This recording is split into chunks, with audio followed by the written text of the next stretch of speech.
And with that, fans get a simple fist pump from their new coach as the Tigers were there to greet Lane Kiffin when he arrived to take charge of the LSU football team. Lane Kiffin is the next head coach for the LSU Tigers and will be officially introduced to Tiger fans later today. That's right. So the news broke over the weekend. Former Ole Miss coach will sign a $90 million contract to take his talent to Baton Rouge. So Josh Robertson joins us now with the latest on this. The timing of it, Josh, also a big conversation. Tell us more.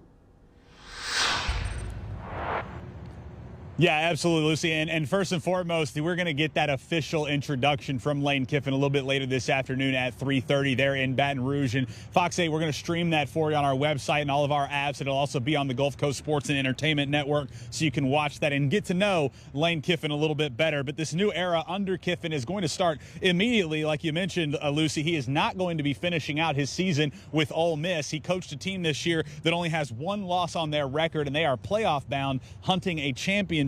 But instead, Kiffin made the flight to Baton Rouge yesterday, immediately following that breaking news that he has chosen LSU as his next school to coach for. And in a statement posted to social media on Sunday, Kiffin says that he was actually denied his request to finish out the season with Ole Miss by the school's athletic director. And we know he arrived in Baton Rouge yesterday, getting off the plane, greeted by the Tigers' new athletic director, Verge Osbury. Now, Kiffin's focus is going to shift entirely now to the Tigers, who locked down the man that they clearly wanted ever since Brian Kelly was fired over a month ago. Kiffin has signed a 7-year, or intends to sign a 7-year contract worth around $12 million a year. The whole contract worth about $90 million with bonuses and incentives included. Now, former Ole Miss running back and Saints legend Deuce McAllister says it's sad that Kiffin won't be able to see things through with the Rebels and maybe take them to the promised land, but that is just the reality of college football. Yeah, I think that's probably the disappointing part when you talk about leaving your team during a playoff run. I think, Ole Miss is probably drawing the line, or at least, saying, hey, look, this is as far as it goes.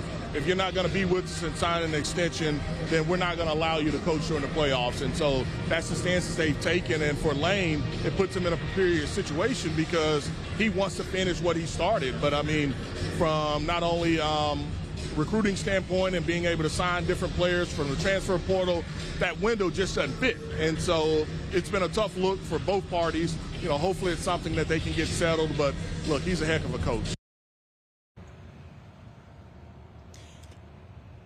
But obviously Kiffin was well coveted for a reason. He brings with him a wealth of experience. He went 55-19 with Ole Miss. But even before that, he's had head coaching gigs both in the NFL and at the college level since 2007. He also was actually kind of mentored under people like Nick Saban and Pete Carroll, Hall of Famers, to say the least. But we know the expectations are very high here at LSU. And we've spoken to fans already, even just this morning. We spoke to some of them. Our sister station also spoke to some of them who were lined up outside the airport yesterday as Kiffin was making that landing there in Baton Rouge. So expect to hear more from the fans throughout our newscast. And again, you'll hear from Lane Kiffin later this afternoon at 3:30 when he's officially introduced as the new head coach for the football team with LSU. That's again at 3:30, and we're going to stream that on our website, on all of our apps, and on the Gulf Coast Sports and Entertainment Network at 3:30. But for now, reporting here in Jefferson Parish, Josh Robertson, Fox 8, Local First. All right, Josh.